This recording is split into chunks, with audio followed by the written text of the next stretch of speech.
é importante falar da gestão em saúde. Então, quais são os principais desafios? Os desafios da regionalização, da descentralização, da dificuldade orçamentária de recursos financeiros, recursos humanos, recursos tecnológicos, infraestrutura. Isso tudo alinhado também à alta demanda da população por um serviço de qualidade. Então, acho que antes de falar até mesmo do gestor, é necessário entender, né, esse cenário da saúde pública e privada.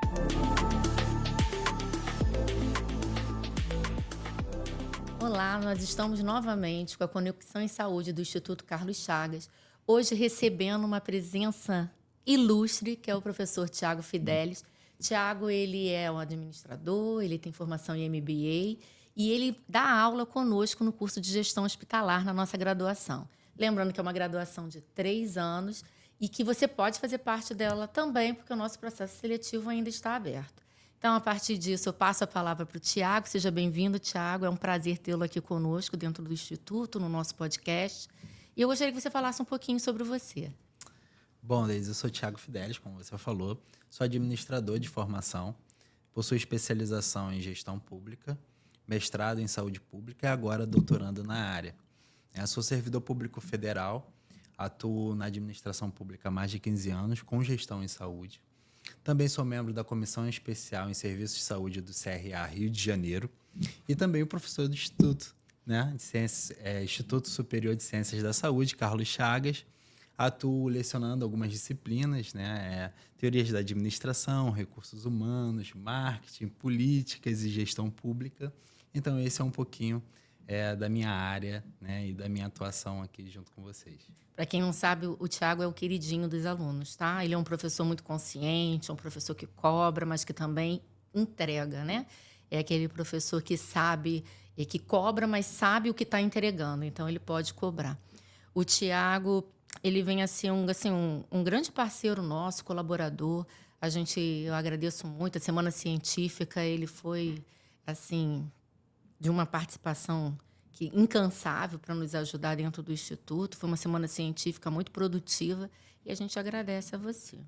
Hoje o nosso bate-papo dentro do Conexão em Saúde é sobre o que a gente espera de um gestor hospitalar, né? Quem é o gestor hospitalar? O que ele faz, né? O que o mercado espera dele? E aí eu vou passar essa bolinha agora para o Tiago estar trazendo o pensamento dele e a gente vai conversando sobre esse assunto. Sim. Eu acho que o que esperamos do gestor hospitalar vai estar muito alinhado com os desafios que temos hoje em relação à própria gestão em saúde. Então, antes de até mesmo falar sobre o gestor, né, é importante falar da gestão em saúde. Então, quais são os principais desafios? Os desafios da regionalização, da descentralização, da dificuldade orçamentária de recursos financeiros, recursos humanos, recursos tecnológicos, infraestrutura. Isso tudo alinhado também à alta demanda da população por um serviço de qualidade. Então, acho que antes de falar até mesmo do gestor, é necessário entender, né, esse cenário da saúde pública e privada, né? O que esse mercado tem demandado. E aí, baseado nisso, o gestor hospitalar ele tem que estar preparado para atuar nesse cenário altamente complexo, né? Então, o gestor hospitalar ele tem que ter a capacidade de gerenciar equipes, ele tem que ter a capacidade de uma comunicação efetiva, ele tem que ter uma capacidade de planejamento estratégico, de organização, de controle e, além disso, garantir transparência e resultados para a instituição. Isso eu acho que o resultado, né? Quando a gente fala tanto de gestão pública quanto de privada, né, a mensuração de quem eu sou como gestor é aquilo que eu entrego, né? Como que eu entrego? E como é que eu vou me capacitar para fazer a entrega? Não é? A gente estava conversando anteriormente e aí a gente trouxe isso muito para a mente. O que eu entrego para a sociedade, né? O que esse meu gestor, o que esse meu aluno entrega para a sociedade? O que eu, enquanto instituto, entrego?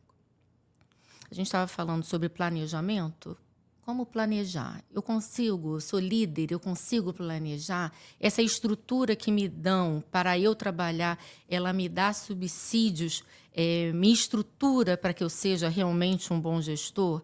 Só a formação, só a gestão, só o curso, ele vai impactar para eu ser um bom gestor? O que você acha disso? O que você falou é muito importante. Vou trazer um pouco para dentro de sala, né? Os alunos, a gente tem uma diversidade muito grande de alunos. Inclusive, gostaria de destacar isso. São pessoas que já atuam na saúde, na área da saúde, são profissionais da saúde. Muitos deles são pessoas que têm o interesse, né, de fazer uma mudança de carreira e começar a atuar na área da saúde. E outras pessoas que já são gestores, já são líderes e querem se capacitar. Então, esse é um curso completo, né? É um curso onde a pessoa tem acesso, né, a uma série de informações que vão dar uma base para ela lidar com isso no dia a dia. Por isso que nas aulas alinhamos a teoria com a prática. Sim. E eu acho que esse que é o diferencial. A gente entender que o aluno precisa dessa experiência para poder estar preparado para o mercado. Ele estar ali no dia a dia, enfrentando os desafios, como apresentado aqui na gestão de saúde, mas com eficiência e eficácia. E que é o grande impacto, né? E quando a gente pensa em gestão, a gente não está falando só do administrador, diretor, não. A gente está falando de gestor em tudo, né? Dentro do RH, gestor dentro de um almoxarifado, gestor dentro de uma, falar serviço público, né? Dentro de uma COAD, né?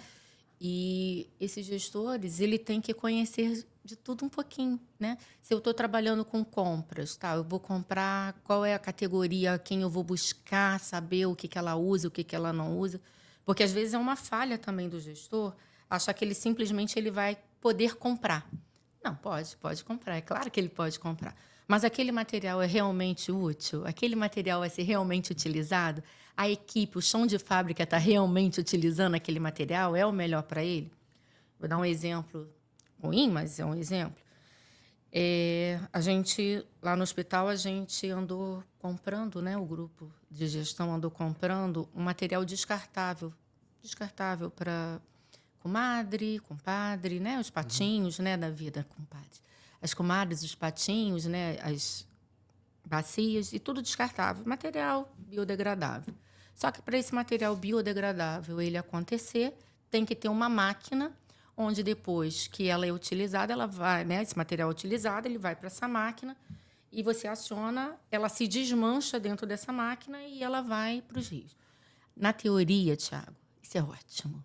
A teoria é a coisa mais maravilhosa do mundo, porque você está diminuindo os resíduos hospitalares indo para o rio de uma forma pensada, planejada. O problema é a logística do negócio, que eu tenho que ter uma máquina, eu tenho que ter uma manutenção. E aí esse material ele fica no serviço como comodata. E aí eu preciso... o hospital em que eu trabalho, um hospital já idoso, a gente teve que destruir 10 mil expurgo para poder colocar essa bendita máquina. E o resumo da história. Para a gente, que é chão de fábrica, eu, enquanto enfermeira e minha equipe técnica, não deu resultados que eu acho que eles esperavam. Então, assim, mas tanto é que hoje em dia a gente tem material descartável, ok, ele continua lá, mas eu também tenho meu material permanente de comadre e patinho, porque não deu para se desfazer dele. E aí, como planejar? Aí você vê, realmente, você teve efetividade, né, nesse processo. E aí você falou a palavra-chave. A gente só vai conseguir elencar, talvez ter a expectativa de resultados se realizar o planejamento adequado, né, um estudo adequado antes dos processos, né? Então, falando até mesmo sobre o processo, é um dos elementos chaves, né, durante o nosso estudo quanto gestão em saúde. Atuar nessa área requer processos bem definidos. E se você vai atuar numa instituição onde não tem processos bem definidos, você pode ser um agente implementador. Sim. Certo? Então, você tem a capacidade, né, logicamente, você já passou por um estudo, já foi formado, você tem a capacidade de implementar processos. Então, você ali vai ser um agente de mudança, um agente de inovação. Você está sendo um parceiro dessa instituição. Então, você tem que ter uma visão sistêmica. Estou atuando, por exemplo, na área de compras, de logística, ou seja, qualquer outra área. Você está num ambiente onde possa ter uma melhoria naquele processo, por que não você sugerir? Por que não você fazer parte desse processo? Por que não você construir esse procedimento? E muitas das vezes a má gestão leva a desperdício, a retrabalho. Né? Então a gente vê uma concentração muito grande, né, de materiais, e que isso pode causar um prejuízo para a instituição. Eu costumo dizer que existe uma linha muito tênue entre o desabastecimento, né, e o desperdício. E como é que a gente resolve isso? Com um estudo adequado. Então, tem que se definir ali, tem que estudar o histórico de consumo, ver previsão de demanda. Então, tem uma série de ferramentas que podem ser utilizadas, né, nesse contexto para mensurar estoque. A gente está falando de saúde. E é um cenário muito dinâmico. Então, por exemplo, hoje não estamos vivendo uma pandemia, mas a qualquer momento podemos ter uma emergência sanitária. Então, todo o planejamento ele pode ser... ter que ser modificado, ter que ser alterado. Exatamente. E aí a gente tem que ter uma visão de como planejar. Entendemos isso, mas para o nosso dia a dia é necessário planejamento, é necessário estudo. Você está nessa área, não está? Mexendo com esse negócio de compra, vendo logística de compra, não é? A minha área é a gestão de materiais, né? Então, desde da análise, né, de demanda, né, de planejamento, ressuprimento, recebimento dos insumos hospitalares, guarda, armazenamento, gerenciamento, né, e atendimento às unidades hospitalares e laboratoriais. Também estou atuando na área de gestão de riscos, que é um elemento muito importante, né, de estudar e entender os possíveis riscos, principalmente em épocas de emergência sanitária. Costumamos dizer que estamos preparados, deveríamos estar. Tivemos muitos aprendizados com as emergências sanitárias onde passamos, né? E hoje, se passássemos por uma nova emergência sanitária, será que estaríamos preparados? Não sei. Será que continuaríamos com a dependência externa, por exemplo, para aquisição de insumos hospitalares, EPIs, entre outros? Eu acho que continuamos, porque eu vou te falar, né, na rede pública, às vezes a gente tem a falta do material.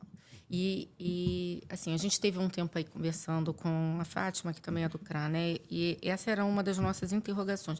Como fazer previsibilidade? Por que não fazer a previsibilidade do material? E se eu faço, por que acaba? Que cai no que você estava falando. Eu tenho que conhecer ali o quanto que aquela clínica gasta, quantos pacientes são internados. E aí, cada paciente, qual o custo dele? Ele gasta, essa enfermaria, vou chutar, né, 300 seringas. Bom, se ela gasta 300 seringas por mês, né? Se eu gasto 300 seringas por mês, eu tenho que saber no meu estoque para quantos meses aquilo vai caber. E se isso ali, quando eu faço a contabilidade, não casa, eu já tenho que fazer uma previsão de compra. Eu acho que deve ser esse o grande trabalho, né, de quem trabalha nesse setor de compra, né? A pessoa que trabalha com ressuprimento tem esse desafio, né? Primeiro ponto é o que você falou. Durante a análise de demanda, né, ele precisa entender o que os seus clientes precisam. Né? Então, qual é a minha grade de materiais? Quais são os itens que vão compor aquela reposição, seja automática ou não? Escolher a metodologia de ressuprimento. Né? Se eu vou abastecer, por quanto tempo. Outro aspecto muito importante também, Deise, eu acho que a gente precisa falar sobre a qualidade dos materiais. E aí você, principalmente na administração pública, quando você fala em ter materiais de qualidade, é você ter materiais que foram especificados da maneira correta. Não adianta nada você querer um produto de qualidade e você não especificar da forma adequada. Então, você corre um grande risco de ter um material que não te atende. E, principalmente, um material que vai ser utilizado no tratamento de outras pessoas, né? Você está lidando com a vida. Então, é necessário você ter material de qualidade, principalmente na área da saúde, né, para você exercer as suas atividades. Mas voltando em relação ao ressuprimento, que faz parte de um planejamento. Quando você faz todos os cálculos necessários, análise de demanda, você prepara, planeja a sua compra, tem outras fases, né, que aí depende se você está na administração pública ou privada, e que vai acontecer esse processo de aquisição. Então, você tem que ter a habilidade de negociação com os fornecedores, sejam eles no âmbito público ou privado, né? Nem sempre na administração pública o menor preço quer dizer que foi a compra mais vantajosa, não é isso? Então, a gente tem uma série de etapas que devem ser seguidas, né? Não é simplesmente também saber o que... Na verdade, devemos saber o que comprar, mas não é saber só o que comprar. Devemos saber quando comprar, como comprar, né? Para que o material chegue no tempo certo e para que não haja o desabastecimento e paralisação das atividades, né, das unidades de saúde. Eu acho que se eu tenho uma equipe de padronização, acho que é o primeiro passo para medir a qualidade, né? É uma equipe que ela pega, ela faz um relatório, ela encaminha para o chão de fábrica, para quem está lá na ponta. Vou receber esse catéter aqui. Faz esse teste, faz a avaliação dele, diz para mim se ele é válido ou não, se ele pode ser utilizado ou não. E depois de posse desses relatórios de quem usa, ela faz um relatório para o gestor, né, para falar, olha, pode comprar, não pode comprar, vai ter essa facilidade, essa dificuldade. Eu acho que começar pelo setor de padronização, eu acho que é essencial. O gestor, às vezes, ele pode não conhecer tudo, sabe, Tiago? Mas se ele tiver uma equipe que ele consiga montar e que dê braços para ele, acho que o gestor ele precisa de braços. Ele não precisa ser detentor de todo o conhecimento. Ele precisa de conhecer um pouquinho de cada, saber que equipe que para ele é necessário, para ele formar uma coisa mais robusta, né? Para ele fazer tomada de decisões. Tem 2 pontos que eu queria fazer a consideração. O primeiro deles é em relação à qualificação. A qualificação, dependendo, né, do que você quiser adotar, tem a qualificação de fornecedores, né, ótima, e a qualificação de produtos. Então, são 2 metodologias que também podem ser aplicadas para fortalecer esses aspectos de qualidade. Mas você fez uma observação muito interessante em relação ao gestor. Uma das maiores dificuldades hoje é em relação à delegação, né? Porque muitas pessoas entendem que só eu fazendo vai sair bem feito, não é isso? Controlador. Exatamente. Então, ela não consegue delegar, né, de forma adequada para que os processos de trabalho fluam naturalmente. Porque a pessoa, quando ela tem essa concentração de atividades, não tem só, vamos dizer assim, não tem só aspectos relacionados ao desenvolvimento do trabalho, né, aos processos serem bem feitos, mas a sua própria saúde, ela é exposta. Então, ela está sujeita ali a um burnout, né? Então, sobrecarga de trabalho. Então, você vai ver pessoas que estão sobrecarregadas, muitas das vezes líderes sobrecarregados, porque não delegaram as suas atividades de forma adequada. E aí, quando adoece, o que a gente faz? Quem é que assume o lugar dele? Porque ele ficou detentor do conhecimento, não repassou, não delegou, não treinou pessoas, porque eu acho que esse é um papel do líder, é que tenha outras pessoas que saibam fazer o que ele faz, ele não delegou, ele não repassou, e aí ele adoece. Acabou. O setor acaba. E eu ainda tenho alguns líderes que ainda fazem pior. Pedem demissão ou são demitidos e tudo que foi construído, como ele era o único detentor, debaixo do braço, estou indo embora, acabou. Mas como é que a gente evita isso, Deise? Cultura. Cultura organizacional. Você me perguntou, eu respondi. Sim. Mas se você quiser outra resposta... Não, eu acho que essa é a resposta, mas eu gostaria de complementar. Lembra no início, quando eu falei sobre processos? Sim. Né? Processos de trabalho. Então, quando eu tenho dentro do meu ambiente de trabalho processos bem definidos, processos transferentes, mapeados, controlados através de procedimentos operacionais padrões, mapas de processos. Então, isso garante a continuidade do trabalho. Apesar apesar de. Exatamente isso. Se ele tiver, ótimo. Se ele não tiver, também está bem, né? A gente andou mapeando todos os processos dos hospitais federais. Foi um trabalho até da Universidade Federal de Santa Catarina, se não me falha a memória. E quando você mapeia, você consegue ver aonde estava a falha. Por que o processo, às vezes, não andava? Bom, esse processo ele começa aqui. Eu faço a gestão de material dentro da clínica, lá no chão. E aí, esse material, eu sei que eu tenho que pedir X. E aí, quando eu faço esse pedido vai para fulano, que vai para ciclano. Isso é mapeamento de processo. Só que quando chega no ciclano 3, o ciclano 3 para o processo. Já não depende mais de mim, já não depende mais do Thiago, e às vezes fica lá. Quando esse daqui continua o processo, esse aqui que estava no final, que era o almoxarifado, ele não teve tempo de compra. Porque o processo está lá, apesar de ter sido solicitado, apesar de aqui ter visto que teria que fazer uma compra, aqui o processo parou e não chegou. Então, quando você mapeia, você consegue visualizar aonde o processo para sempre e identificar se ele é vital ou não para continuar acontecendo, porque também eu posso mudar por onde esse caminho vai, a água. Aonde essa água vai, pula a pedra, né? Circunda a pedra, o que a gente faz com essa pedra? Ou a gente também pode chegar à conclusão que esse setor aqui ele precisa ser treinado, reformulado, que o problema não é só daquela pessoa, mas de como aquele protocolo chegou nele. Ele sabe andar com aquele processo, ele não sabe andar, mas que vai impactar aqui na minha compra, que automaticamente volta para cá. Porque todo o processo é isso, né? Ele começa, ele é um ciclo, e ele volta. Impacta lá em mim, novamente, que estou lá precisando do material, porque ele não foi comprado. Não foi comprado por quê? Mas já sabia quanto tempo que estava faltando, né? Isso acontece com seringa, acontece com agulha. Estou falando... enfermagem é o que eu vivo, né, lá dentro, né?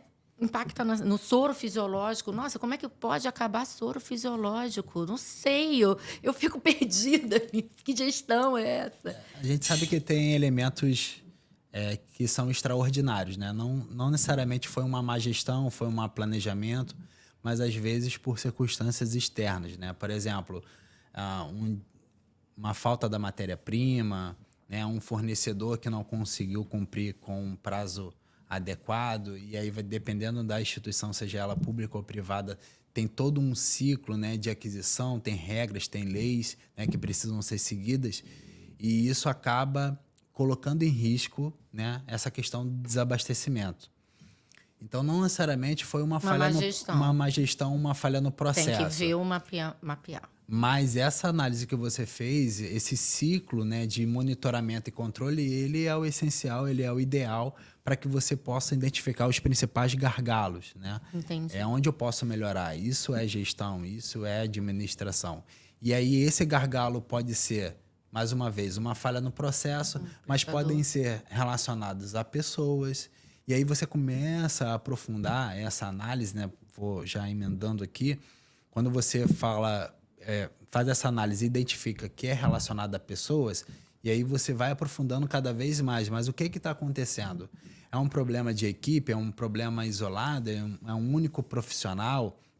Qual a dificuldade que ele está tendo? É uma questão estrutural? É uma questão de treinamento?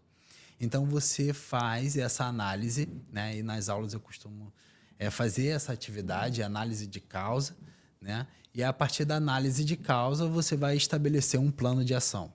É isso. E aí esse plano de ação, por exemplo, nesse caso, né, de recursos humanos, pode desencadear num treinamento, né, numa capacitação, ou em outras formas de integração com a equipe, formas de melhorar essa comunicação, ou até mesmo identificar outros fatores que vão precisar serem tratados. Uma mudança de protocolo. Exatamente. Uma mudança de protocolo também serve muito. E aí eu entro um pouquinho no que você falou lá que você tem 2 tipos de qualificação. Né? A qualificação dos prestadores. Poxa, se eu sempre compro com um indivíduo que me entrega 3 meses depois da compra e que sempre me deixa desabastecido, ele ganha lá a licitação, pregão, seja lá o que for, e ele não entrega no prazo. Ele não pode continuar vendendo. Não pode. E aí, como é que eu faço? E tem uma observação, principalmente na administração pública, que você citou, desses fornecedores, é que existem instrumentos, né, de avaliação e controle. Então, você vai notificar esses fornecedores, você pode registrar e deve, quando as situações, né, de inadimplência ocorrem, registrar as penalidades, seja ela de multa, seja ela de advertência, porque é um cadastro unificado onde todos têm acesso. O que acontece é que, muitas das vezes, por não existir o processo de controle de fornecedores, você não aplica as devidas E ele continua no mercado feliz. advertências, multas e penalidades, e ele continua exercendo aquela mesma atividade. E a gente Entende? notifica para quem? Quem é Não que entendi. é notificar? Ele não me entregou. Sim. Né? E você falou assim, a gente pode empregar multa. É o próprio hospital? É, ou a gente a manda para instituição. algum lugar Não. Então, tipo isso assim, uma depen- Anvisa, um exemplo. Não, isso nada depende, a ver, eu sei. isso depende da estrutura órgão. de cada órgão, né? Mas geralmente a área de gerenciamento de contratos vai manter essa interface. Foi até bom você comentar, porque existe situações que podem conter conflito de interesse. Eu, quanto recebedor do material, eu não posso ser o mesmo que vou julgar aquele fornecedor. Então, você pode se deparar com áreas que ela vai pedir o material, vai receber o material, ela vai julgar o fornecedor, ela vai aplicar a advertência. Então, há um conflito, né, de responsabilidade nessa situação. Então, o interessante é você ter essa segregação bem definida. O ideal é que você tenha uma área de contratos que possa fazer esse acompanhamento de fornecedor. Então, você, quanto usuário final, área demandante, demandou um determinado material, certo? Certo.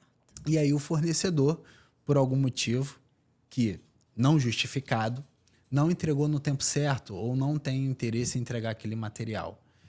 O ideal é que você, quanto demandante, você não faça essa análise da justificativa do fornecedor. Você tem um apoio da área da assessoria contratual, né, da área de contratos, ou uma assessoria jurídica para te apoiar nesse processo de acompanhamento do fornecedor. Então, você vai notificar esse fornecedor, você vai dar um prazo de resposta para esse fornecedor, né? E aí sim, você vai avaliar se aquilo procede ou não para encaminhar para as penalidades cabíveis, que pode ser algo mais leve, né? Ou pode ser algo mais rígido. Então, pode ser, por exemplo, uma suspensão, né? Por exemplo, na suspensão do direito de licitar ou de contratar, né, com a administração pública. É um exemplo de uma penalidade mais grave. Talvez isso fique registrado. É assim, porque eu fiquei pensando... Não, e isso fica registrado... Aonde fica isso lá ficaria no histórico dele. registrado? Então, não lembro o termo agora exato, mas é o CADIM. Então, você tem ali todas as informações do fornecedor. SICAF, talvez, também. O SICAF, exatamente. No Sistema de Cadastro de Fornecedores. Então, você tem ali todo o histórico do fornecedor, se teve alguma advertência, se teve multa, se teve algo mais leve, algo mais grave. Inclusive, tem advertências, como eu falei, de suspensão do direito dele de licitar, ele não poderia participar. E mesmo assim, as empresas tentam, né? Tentam participar dos certames. Muda nome? Esquece isso. Corta. Não, mas é uma coisa que a gente tem assim que ficar de olho. Eu já vi empresas que entraram diversas vezes, deram problema diversas vezes, e ela continua no mercado vendendo como se nada tivesse acontecido, entendeu? E aí eu tinha essa curiosidade. Para onde? Aonde eu vou conversar para dizer, olha, eu estou sendo ludibriada? Posso estar sendo infeliz na fala, mas assim, eu estou sendo enganada por essa empresa, né? É a mesma coisa que já aconteceu. Comprei material que eu sabia que duraria 6 meses. Mas a empresa, quando me entrega com a validade para 1 mês. Adianta de quê? Eu já comprei ele vencido, né? Se você analisar, né? E eu acho que isso também tinha que ir para o SICAF, para o órgão, né? Que ele está me vendendo um material que eu usaria em 6 meses para uso de 1 mês. Você, quanto usuário e requisitante, você pode recusar esse material, desde que ele esteja previamente estabelecido no teu contrato de aquisição. Por isso, mais uma vez, a gente volta novamente à fase de planejamento, e o ideal é que você coloque realmente todos os aspectos, né, relacionados às aquisições que possam comprometer a sua rotina. Por exemplo, o vencimento mínimo de 6 meses, 12 meses. Então, vai depender, né, do material, né, e do quanto disposto você está para aceitar, né, esse insumo. Mesmo porque eu acho que tem uma regrinha também que quando ele está isso tem que estar no contrato, é claro. Quando ele falta 2 meses, a gente pode conversar com quem foi o fornecedor e não tem um contrato desse Isso, aí nível. vai E aí ele depender. volta, troca pra gente, não Isso, tem? aí vai depender da modalidade de contratação, né? Então, você pode estabelecer como se fosse um comodato, né? Então, ele Ok. tivesse colocado um insumo para você, né? E que você, num determinado período ali próximo do vencimento, ou que você não tenha esgotado todo o seu consumo, você possa fazer devolução. Confesso que na administração pública, por conta da legislação, isso fica um pouco mais restrito, Sério? tá? Tem que estar muito bem alinhado, principalmente em relação aos aspectos legais, né? Para que o fornecedor não se sinta prejudicado e nem você, quanto instituição, também se sinta prejudicado. Então, essa relação ela deve estar muito alinhada, né? Para que não haja prejuízo para ambos. Tem uma outra forma também que você compra, mas você não recebe tudo. Ele vai te dando aos poucos. Eu esqueci, Existe... global, acho que é Não, isso, aí né? você tem as formas de empenhamento, né? Global, Isso. né?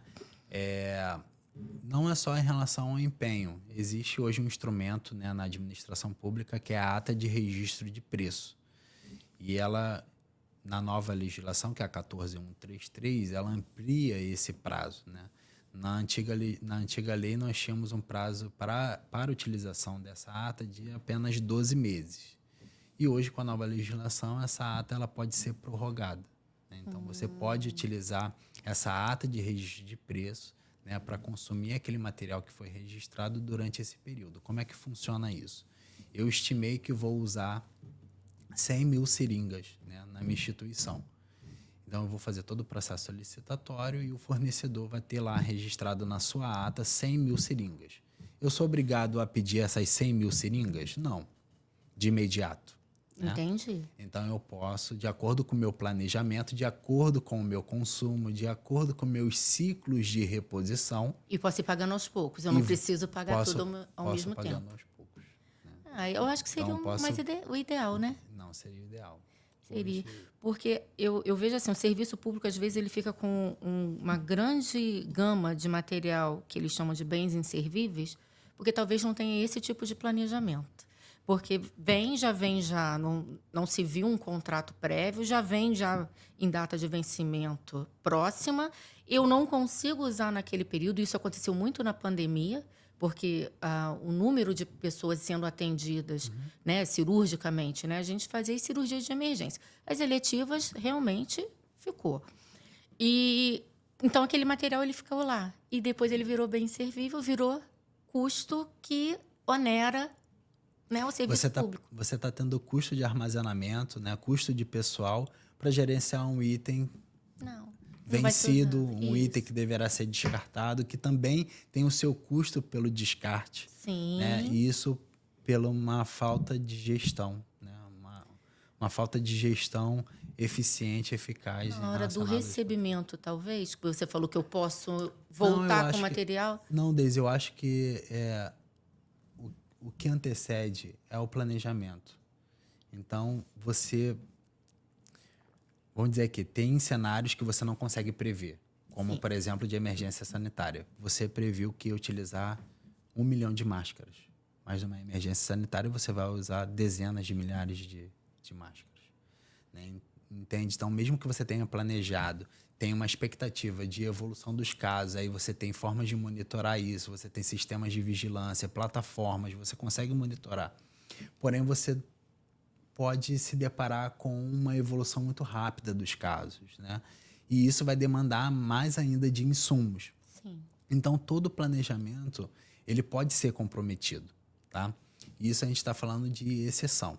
Mas quando não temos essas exceções, né, nós temos o nosso dia a dia, cabe aí um bom planejamento, é entender o seu cliente, entender quem é o seu requisitante, entender, por exemplo, a equipe de enfermagem, entender a equipe de médicos, entender como é que o seu ambiente em saúde ele é gerido, né? Então, eu tenho unidades que fazem cirurgias, sejam elas eletivas ou não, né? Então, como é que é o histórico de consumo? Então, você vai fazer todo esse levantamento de dados para fazer um planejamento adequado de reposição. Entendo. Entende? E isso passa por tudo que a gente já conversou aqui em relação à formulação de documentos, né? Quais são os documentos necessários para garantir que eu recebo um produto de qualidade? Quais são os outros processos que podem apoiar essa compra, como a gente falou aqui, do controle e acompanhamento de fornecedores, né? Ali da... Eu acabei esquecendo agora que a gente falou que teriam dois, que seria o controle de qualidade dos fornecedores e o controle de qualidade dos produtos, né? Isso. Então, todos esses aspectos, né, estão relacionados à gestão.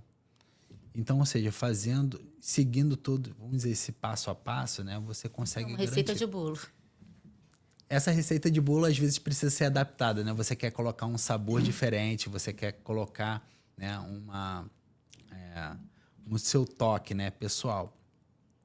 É necessário, mas é isso. É isso. Eu gosto muito do setor de compra. Eu gosto do setor de compra, gosto do almoxarifado, mas eu acho que é um trabalho hercúleo, porque tem período que você fica cheio de bens inservíveis, infelizmente. E assim, você falou do custo. O problema não é só o custo, é o jurídico.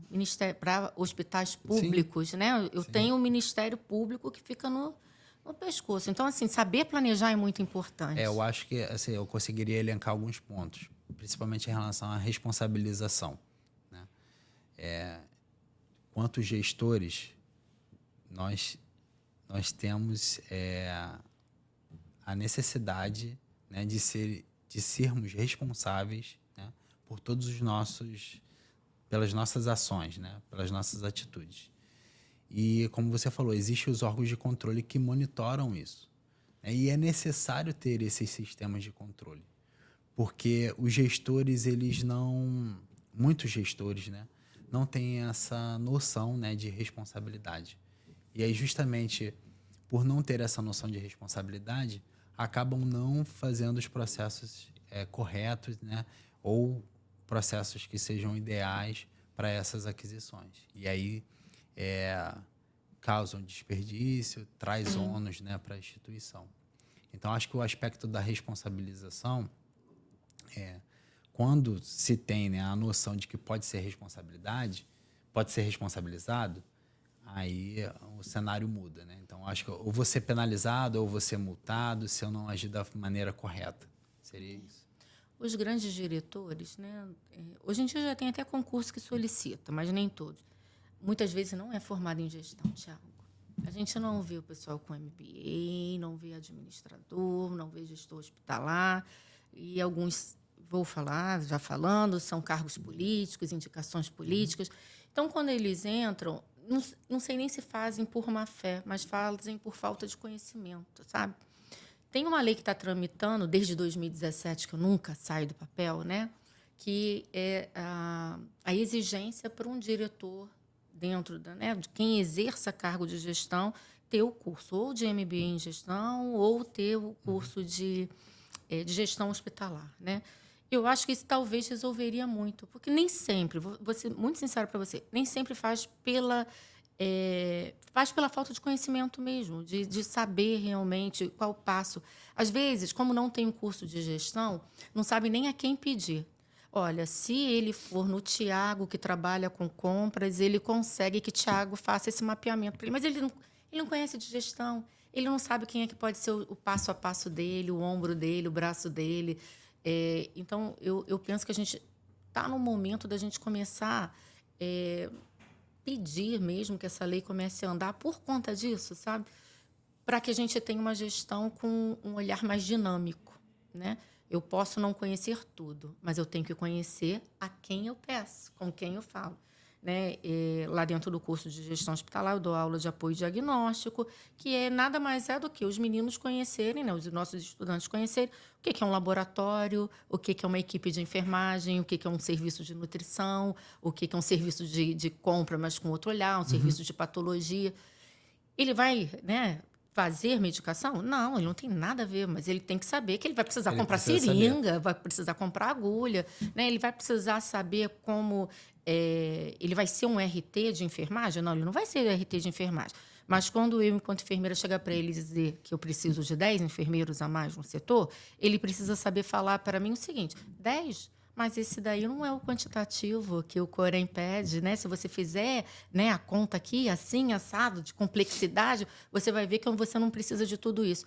Então, eu acho que o curso de gestão, ele vem a ser importante para isso.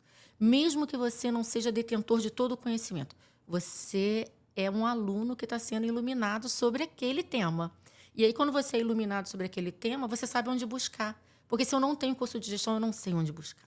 Se eu não sei onde buscar, eu cometo as falhas. E, às vezes, repito, não é na maldade, não é na falta de conhecimento. A falta de capacitação. Capacitação leva a isso.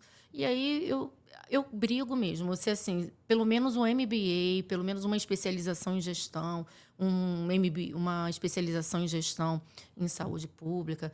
Né? A gente está sempre estudando, né? Você já está fazendo doutorado, eu já fiz o mestrado, vou partir para o doutorado agora, porque a gente entende que a gente precisa estar sempre iluminado, né? Sempre se qualificando, sempre sendo iluminado para ter a sabedoria para estar lá dentro da gestão. Né? A gente não nasce sabendo, né? A gente não pode ser um e outro que nasça com a pegada de líder, mas saber ser líder talvez também não, mas né, a gente não nasce com esse know-how todo para estar lá na gestão. E aí eu penso que esses cursos eles teriam que ser mais desenvolvidos, mais buscados, mais exigidos. Acho que agora eu fui feliz na palavra. Perfeito. Eu acho que eles teriam que ser mais exigidos. Perfeito. Hoje os gestores carecem muito, né, de saber, por exemplo, qual é o território deles. Né? Então, muitos assumem, por exemplo, uma posição de liderança e gestão, mas não compreendem o seu território. Não estudam, por exemplo, a população que vai ser atendida, né, pela sua equipe multiprofissional. Ele precisa ter esse conhecimento, como eu falei aqui, multiprofissional. Né? Então, eu acho que no nosso curso a gente consegue entregar isso. Quando você vai estudar, por exemplo, teorias da administração, você vai estudar os tipos de organização. Né? Quais são os tipos de organizações? Então, você vai ver as organizações mais mecanicistas, outras mais gerenciais. Você também vai entender sobre recursos humanos. Então, você vai aprender sobre como lidar com as equipes, né? Como é que é o profissional, entender quais são as principais habilidades atuais hoje, né, que exigem para estar em determinados cargos. Isso. Você, dentro do marketing, você vai entender um pouco melhor sobre a comunicação, sobre relacionamento. Políticas públicas, você vai entender como é que tem sido essa dinâmica, né, das legislações. Né, as mudanças. As mudanças. São muitas. Né? Então, o nosso curso consegue oferecer essas disciplinas, né, esse conteúdo, essa capacitação, essa qualificação para esses profissionais. Isso é muito importante. Eu gostaria muito que tivesse um movimento entre os administradores, entre nós gestores, para que essa lei fosse para frente. Sim. E isso vai impactar diretamente no cuidado prestado ao paciente. Né? A jornada que ele tem dentro do hospital talvez ficaria muito melhor. Né? Eu teria talvez menos ouvidoria, né? Eu teria menos conversas e mais ações. Eu acho que isso é que a gente sempre busca dentro do nosso... Dentro da área da saúde, né? Quando a gente cuida do outro, né? Tiago, eu agradeço assim, abundantemente pela sua presença. Gostaria de acrescentar mais alguma coisa? O que você gostaria de falar para a gente estar encerrando? Não, eu só gostaria de agradecer mesmo a presença, dizer que é um prazer enorme estar nessa instituição. Eu acho que a gente tem tido resultados incríveis. Né? Temos resultados de alunos também que são egressos, né, e estão no mercado de trabalho. É uma satisfação muito grande vê-los brilhar, né, na sua vida profissional. Sim, eu agradeço. Como eu falei, você é um parceirão. Você é realmente um professor muito bom. Eu tinha certeza que quando a gente começasse, né, nesse bate-papo, a gente ia levar para a área de material, em que você exerce isso com o pé nas costas, como diria minha avó. Gostei muito. Me elucidou muitas coisas que eu realmente tinha. Eu sou muito crítica, eu sou uma mulher, uma enfermeira muito cri-cri. Eu fico com pena dos gestores que trabalham, né, comigo, né? Porque tem coisas que a gente não concorda, mas a gente não concorda porque a gente também é gestor, a gente também entende, né? Pode não entender de tudo, mas entendes de uma grande parte desse trem todo, né? Então, assim, você foi fenomenal. O Instituto agradece ter você como professor, agradece ter você aqui no nosso podcast.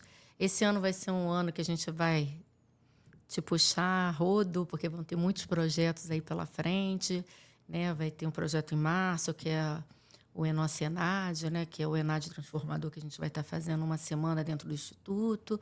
A gente vai ter também a nossa Semana Científica novamente. E a gente sempre conta com você. Pode contar. Muito obrigada. E você que ainda não está fazendo parte do curso de gestão e que quer vir participar, aproveite seu Enem, a sua segunda graduação e venha fazer parte desse corpo junto conosco de alunos, de pessoas que querem se capacitar para realmente tratar do paciente com qualidade, trazendo qualidade para o atendimento.